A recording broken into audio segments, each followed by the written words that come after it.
Hello बच्चों, don't fear, the answer is here. नमस्कार दोस्तों, आप सभी का सुपर कंसेप्ट क्लासेस में स्वागत है। और आप लोगों के लिए ज्योग्राफी का एक बहुत ही ताबड़तोड़ वाला वीडियो आ गया है।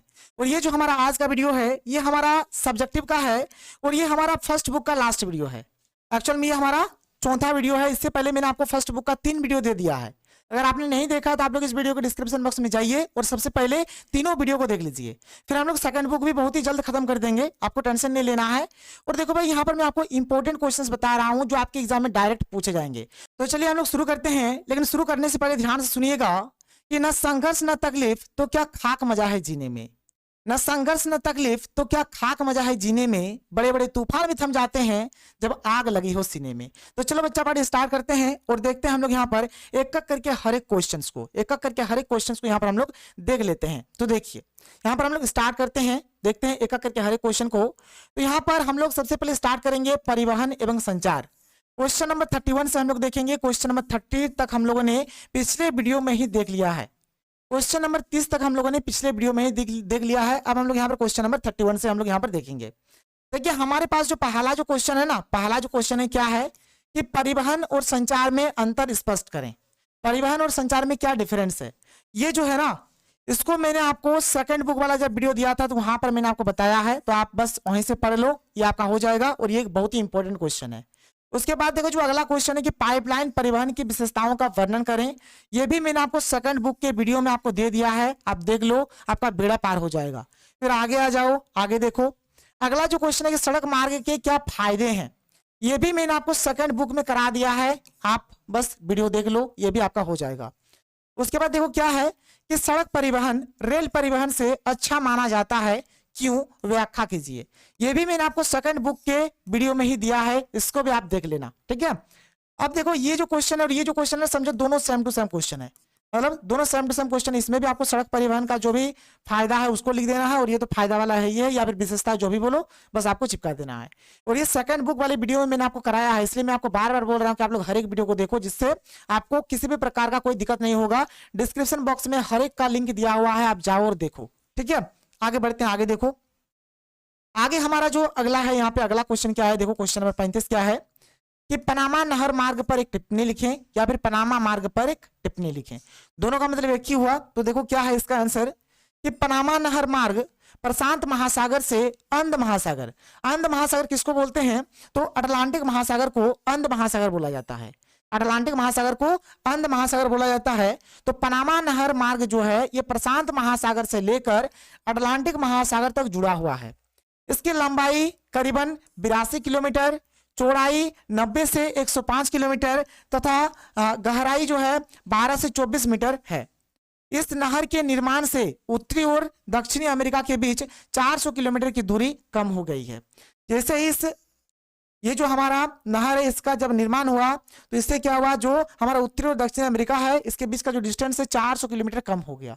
ये हो गया हमारा इस क्वेश्चन का आंसर, कोई प्रॉब्लम नहीं है। आगे आ जाओ, आगे देखो अगला क्वेश्चन, ये one of the most important question है, वेरी वेरी इंपोर्टेंट क्वेश्चन। क्या है देखो कि स्वेज नहर और पनामा नहर में आपको यहाँ पर तुलना करना है, यानी कि डिफरेंस बताना है, अंतर स्पष्ट करना है। क्वेश्चन ऐसे भी आ सकता है कि स्वेज एवं पनामा नहर मार्गों के आर्थिक महत्व की तुलनात्मक व्याख्या कीजिए। चलो भाई देखते हैं इसके डिफरेंस को। इसके डिफरेंस को हम लोग यहाँ पर देख लेते हैं। देखो यहाँ पर आप लोग देख सकते हो, ये रहा हमारा इसका आंसर। आपको जब भी डिफरेंस बोला जाए आपको बिल्कुल ऐसे ही लिखना है जैसे यहाँ पर मैं आपको समझा रहा हूँ। देख लो, अच्छे से देख लो, सब कुछ दिख रहा है आपको, एकदम अच्छे से लिख लो, कोई प्रॉब्लम नहीं होना चाहिए। एक साइड में मैंने लिखा है स्वेज नहर, एक साइड में मैंने लिखा है पनामा नहर। ये जो स्वेज नहर है ये मिस्र देश में स्थित है, और ये जो पनामा नहर है ये पनामा देश में स्थित है। देखो बात को समझो, स्वेज नहर मिस्र में है, पनामा नहर पनामा देश में है। ये जो स्वेज नहर है इस नहर पर मिस्र देश का अधिकार है। ये जो स्वेज नहर है इस पर किसका अधिकार है, तो मिस्र देश का अधिकार है। और ये जो पनामा नहर है इस पर संयुक्त राज्य का अधिकार है। किसका अधिकार है, संयुक्त राज्य का अधिकार है। इसमें आ जाओ स्वेज नहर में, तो इसके आसपास उन्नत देश है, मीन्स कि अगल बगल में जो है सब जो भी देश है सब डेवलप्ड है, सब क्या है, उन्नत है। लेकिन पनामा नहर के आसपास का जो देश है वो उतना उन्नत नहीं है, मतलब थोड़ा कम उन्नत है। क्या है, कम उन्नत है। स्वेज नहर में अगर देखा जाए तो इसमें एक तरफ यातायात होता है, और पनामा नहर में दोनों तरफ यातायात होता है, मतलब इसमें एक तरफ यातायात होता है तो उसमें दोनों तरफ यातायात होता है। सुएज नहर की लंबाई अधिक है और पनामा नहर की लंबाई कम है। आगे देखो अगला पॉइंट यहाँ पर क्या है, आप लोग यहाँ पर देख सकते हैं। अगला पॉइंट हमारे पास क्या है, आप लोग देख लीजिए। अगला पॉइंट है, देखिए यहाँ पर इधर वाला हमारा सुएज वाला है, मतलब जो सुएज नहर है ना उसमें कोई द्वार प्रणाली नहीं है। यहाँ पर थोड़ा मिसप्रिंट है, कोई द्वार प्रणाली नहीं है, ऐसे आप लिख देना, मतलब इसमें कोई भी द्वार प्रणाली नहीं है, इस बात का आप ध्यान रखना।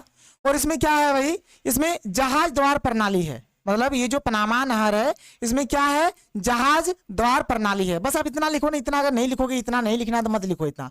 आप क्या लिखना कि ये जो सुएज नहर है तो सुएज नहर में कोई द्वार प्रणाली नहीं है और पनामा नहर में जहाज द्वार प्रणाली है। बस आप ऐसे लिखो, बस आप ऐसे लिखो तो मजा आ जाएगा, ठीक है। आप क्या लिखना कि पनामा नहर में, पनामा नहर में क्या है, जहाज द्वार प्रणाली है। क्या लिखना है, जहाज द्वार प्रणाली है। बस ऐसे लिख दो, ऐसे लिख दो, कोई प्रॉब्लम नहीं होगा। फिर आगे आओ, आगे देखो, आगे हमारा क्या है, आगे हमारे पास है कि इस नहर का धरातल समतल है और इस नहर का धरातल पहाड़ी है।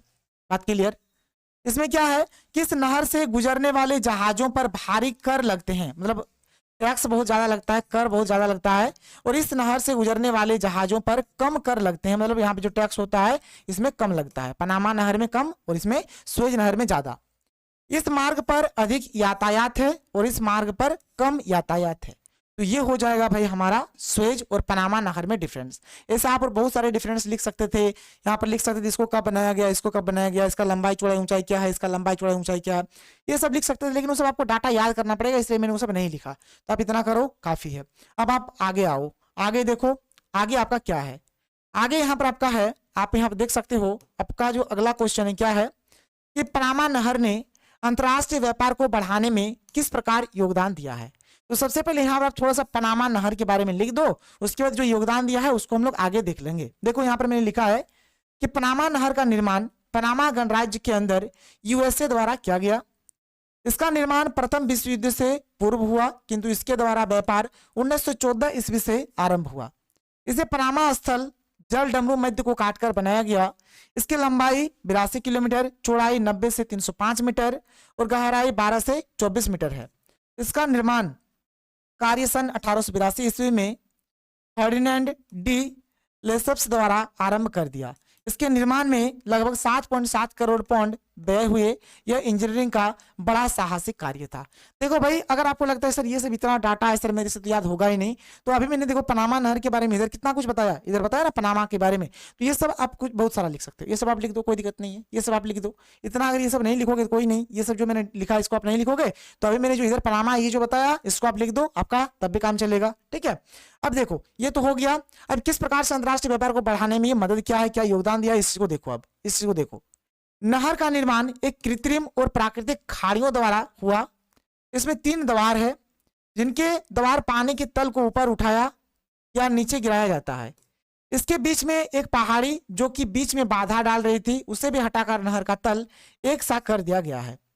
नहर के बीच पानी का तल समान नहीं है, इसलिए द्वार प्रणाली द्वारा तल को एक समान किया जाता है। मतलब उनका जो उबड़ खाबड़ है पहाड़ी टाइप का है ना, इसलिए एक जैसा नहीं है, इसलिए ये द्वार प्रणाली से क्या किया जाता है, उसको समान किया जाता है, समान किया जाता है। अब बात रहा योगदान का, तो क्या योगदान दिया है देखो। पहला आप देखो यहाँ पे क्या है कि इसके निर्माण से ऑस्ट्रेलिया और न्यूजीलैंड उत्तरी अमेरिका के समीप आ गए। मतलब ये जो 2 देश है आपका ऑस्ट्रेलिया न्यूजीलैंड है, ये क्या हुआ, उत्तरी अमेरिका के सामने आ गए, समीप आ गए, नजदीक आ गए। इससे जापान और उत्तरी अटलांटिक तट के बंदरगाहों के बीच की दूरी भी कम हो गई। मतलब जो जापान है, जो उत्तरी अटलांटिका का जो तट है, इसके बीच का जो डिस्टेंस है ये भी कम हो गया।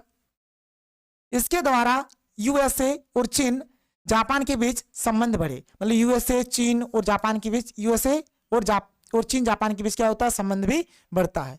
उत्तरी और दक्षिणी अमेरिका के पूर्वी तटीय पतन और पश्चिमी तटीय पतन परस्पर पास पास आ गए। तो ये सब इसका योगदान है, ये सबको आप लोग यहाँ पर नोट करो। आगे आओ, देखो ये क्वेश्चन भी वेरी वेरी इंपॉर्टेंट है, one of the most important question. कई तरीके से पूछा जा सकता है। देखो क्या है, पहला कि साइबेरिया पार रेल मार्ग बोलो या फिर ट्रांस साइबेरियन रेलवे बोलो या फिर रेल मार्ग बोलो, ठीक है। तो ये पूछा जाए या फिर ये पूछा जाए, यहाँ पर आपका रेल मार्ग भी लिखा हुआ हो सकता है। तो ये एक one of the most important question है। ये क्वेश्चन आपका ऐसे भी पूछा जा सकता है कि ट्रांस साइबेरियन रेल मार्ग का रूस की अर्थव्यवस्था में क्या भूमिका है। ये क्वेश्चन ऐसे भी पूछा जा सकता है संसार के प्रमुख क्या है अंतर महाद्वीपीय रेल मार्गों के नाम लिखकर किसी एक का वर्णन करें। साइबेरिया पारी रेल मार्ग के 4 प्रमुख लक्षण लिखें, किसी एक अंतर महाद्वीपीय रेल मार्ग का वर्णन करें। या फिर ये जो क्वेश्चन है ऐसे पूछा जा सकता है कि ट्रांस साइबेरियन रेल मार्ग का रूस की अर्थव्यवस्था में क्या भूमिका है। कितने तरीके से क्वेश्चन आए, मतलब भाई आप इतना ट्रांस साइबेरियन रेल मार्ग लिखा हुआ आता है या फिर आपका साइबेरिया पार रेल मार्ग लिखा हुआ आता है, तो आपको भाई यही वाला आंसर लिख देना है, यही वाला आंसर लिख देना है। तो संसार के प्रमुख जो अंतर महाद्वीपीय रेल मार्ग है, एक हो गया ट्रांस साइबेरियन रेल मार्ग, एक हो गया कनाडियन पैसिफिक रेल मार्ग, एक हो गया ट्रांस ऑस्ट्रेलियाई रेल मार्ग पैसिफिक, ये सब हो गया। बट हम लोग यहाँ पर इसके ऊपर डिस्कस करेंगे, ट्रांस साइबेरियन रेल मार्ग के ऊपर डिस्कस करेंगे। तो चलो देखते हैं, देख लो क्या है क्या नहीं है। पहला, ये जो ट्रांस साइबेरियन रेलवे जो है या फिर रेल मार्ग जो है, इसकी जो लंबाई है 9332 किलोमीटर है।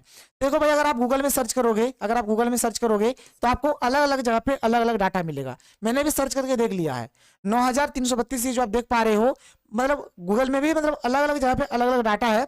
बट मैंने भाई एक बुक में देखा तो मैंने बुक वाला ही टाइप कर दिया, मैंने बुक वाला ही टाइप कर दिया। आप भी इसी को लिख देना। अगर आपको भाई प्रमाण चाहिए, प्रूफ चाहिए तो मुझे बताना, मैं दे दूंगा। बुक में ही लिखा हुआ है 9332, लेकिन गूगल में कुछ और ही है। मतलब कहीं कहीं पर है, कहीं कहीं पर गूगल में भी 9332 ही है, मतलब अलग अलग जगह पे अलग अलग बोला गया है। खैर कोई नहीं, चलो। इस रेल मार्ग में डबल ट्रैक है। डबल ट्रैक का मतलब है कि अर्थात आने और जाने वाली गाड़ियों के लिए अलग अलग व्यवस्था है। मतलब एक ट्रैक दूसरा ट्रैक, मतलब आने जाने के लिए भी अलग अलग व्यवस्था है। तो इसलिए यहां पर बोल रहा है 2 ट्रैक है, डबल ट्रैक है। आगे देखो, ट्रांस साइबेरियन रेल मार्ग का निर्माण प्रशासनिक तथा सैनिक आवश्यकताओं को पूरा करने के लिए किया गया था।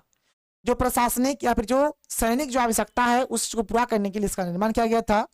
बाद में इस रेल मार्ग से रूस का व्यापारिक एवं आर्थिक महत्व बढ़ गया। फिर बाद में रूस का क्या होता है, जो व्यापारिक और आर्थिक महत्व है इससे बढ़ जाता है। इसके निर्माण से पूरे रूस तथा विशेषकर साइबेरिया का विकास हुआ। इससे क्या होता है, रूस का विकास होता है और साइबेरिया, विशेष करके साइबेरिया जो स्थान है रूस में, उसका विकास होता है। यह रूस का प्रमुख रेल मार्ग है। यह रूस के पश्चिम में स्थित सेंट पीटर्सबर्ग और पूर्व में बसे क्या है व्लादिवोस्टोक को आपस में जोड़ती है। किसको किसको जोड़ती है, देखो आगे क्या है। इस रेलगाड़ी के द्वारा खनिज, लकड़ी की लुगदी, खेती तथा पशुधन से प्राप्त उत्पादों को यूरोपीय रूस को भेजी जाती थी और वहां से निर्मित वस्तुएं मंगाई जाती थी। जो भी सामान होता था, सामान को यूरोपीय रूस भेजा जाता था और वहां से क्या होता था, उससे कुछ सामान बना के वहां से फिर रिटर्न आता था। यूरोपीय रूस से तैयार माल को पूर्वी भागों तक पहुंचाने में यह रेलगाड़ी सहायक है। माल परिवहन के अलावा यह गाड़ी भारी मात्रा में सवारियों को एक स्थान से दूसरे स्थान तक पहुंचाती है। मतलब ये माल को तो ले ही जाती है, लेकिन साथ ही साथ सवारी को भी एक स्थान से दूसरे स्थान तक पहुंचाने का ये काम करते थे। इसके बाद हमारा आगे देखो क्या है, आगे है कि यह संसार का सबसे लंबा रेल मार्ग है। इसने एशियाई प्रदेश को पश्चिमी यूरोपीय बाजारों से जोड़ा है। ठीक है, आगे देखो। अब आगे हमारा आता है अंतरराष्ट्रीय व्यापार। ठीक है, तो जो क्वेश्चन नंबर 39 है, क्या है, आयात, क्या आयात एवं आयात आयात होगा। ठीक है, आयात नहीं होगा, आयात। आयात एवं निर्यात में क्या अंतर है, आयात एवं निर्यात, इंपोर्ट और एक्सपोर्ट, इसमें डिफरेंस आपको बताना है। तो ये जो क्वेश्चन है ये आपके सेकंड बुक में है, ये आपके सेकंड बुक में है। मैंने आपको वीडियो में बता दिया है, आप जाके देख लेना। जहां पर भी सेकंड बुक लिखा हुआ है मैंने आपको करा दिया है, बस प्ले लिस्ट पे जाना है, आपको वीडियो देखना है बस। इसलिए मैं बोल रहा हूँ कि हर एक वीडियो को देखो। तो ये चीज हो गया, ये तो आप कर लोगे। उसके बाद हमारा एक जो क्वेश्चन है क्या है कि अंतर्राष्ट्रीय व्यापार के संदर्भ में विश्व व्यापार संगठन यानी कि WTO, वर्ल्ड ट्रेड ऑर्गेनाइजेशन की भूमिका की विवेचना करे। जो अंतर्राष्ट्रीय व्यापार होता है, अंतर्राष्ट्रीय व्यापार मतलब क्या होता है, 2 अलग अलग देशों के बीच व्यापार होगा, तो इसको बोलेंगे अंतर्राष्ट्रीय व्यापार। तो इसमें WTO यानी कि वर्ल्ड ट्रेड ऑर्गेनाइजेशन का क्या रोल है, क्या भूमिका है, इस चीज को आपको बताना है। तो देखो यहाँ पर मैंने लिखा है कि किसी राष्ट्र के आर्थिक विकास का ज्ञान उस राष्ट्र के अंतर्राष्ट्रीय व्यापार द्वारा होता है। आधुनिक युग व्यापार का युग है। टेक्नोलॉजी के कारण व्यापार में बहुत उन्नति हुई है, टेक्नोलॉजी के कारण व्यापार में बहुत उन्नति भी हुआ है। आज संसार के बड़े व्यापारिक देश विकसित देश है, कम व्यापार वाले देश विकासशील देश है। इस प्रकार अंतर्राष्ट्रीय व्यापार किसी देश की आर्थिक संपन्नता का परिचय देता है। कौन सा देश किसके साथ अंतर्राष्ट्रीय व्यापार कर रहा है, इससे पता चलता है कि वो देश कितना संपन्न है, कितना प्रोग्रेस क्या है। आगे देखो, अंतर्राष्ट्रीय व्यापार का तात्पर्य अंतर्राष्ट्रीय सीमाओं यानी कि बॉर्डर्स के पार वस्तुओं और सेवाओं की बिक्री और खरीद से है। बॉर्डर पर, मतलब एक देश से दूसरे देश में कोई भी सामान आएगा जाएगा, इंपोर्ट होगा, एक्सपोर्ट होगा, खरीद होगा, विक्रय होगा, बस वही चीज। यह व्यापार दो या दो से अधिक देशों के बीच एक कॉन्ट्रैक्ट के माध्यम से किया जाता है, जिसे विश्व व्यापार संगठन यानी कि WTO वर्ल्ड ट्रेड ऑर्गेनाइजेशन द्वारा नियंत्रित किया जाता है। मतलब ये जो कॉन्ट्रैक्ट होता है दो देशों के बीच, इसको कौन मतलब कंट्रोल करता है? तो WTO यानी कि विश्व व्यापार संगठन, वर्ल्ड ट्रेड ऑर्गेनाइजेशन इसको करते हैं कंट्रोल। विश्व व्यापार संगठन एकमात्र अंतर्राष्ट्रीय संगठन है जो विभिन्न देशों द्वारा किए जाने वाले व्यापार के नियमों और विनियमों को नियंत्रित करता है। विश्व व्यापार संगठन का मुख्य उद्देश्य सभी के लिए व्यापार खोलना है, सभी के लिए व्यापार खोलना, मतलब सभी के लिए व्यापार खुले ताकि हर एक देश को इससे बेनिफिट मिले। तो ये था भाई हमारा आंसर इसका। और देखो यहाँ पर हमारा फर्स्ट बुक एकदम खत्म हो जाता है, फर्स्ट बुक का राम नाम सहित हो गया। बचता है सेकंड बुक। सेकंड बुक का मैंने एक वीडियो दे दिया है और जो भी है मैं आपको करा दूंगा, बस आप प्लेलिस्ट पे जाओ और फटाफट वीडियो को देखो। तो चलो हम लोग मिलते हैं अगले वीडियो में। थैंक यू, जय हिंद।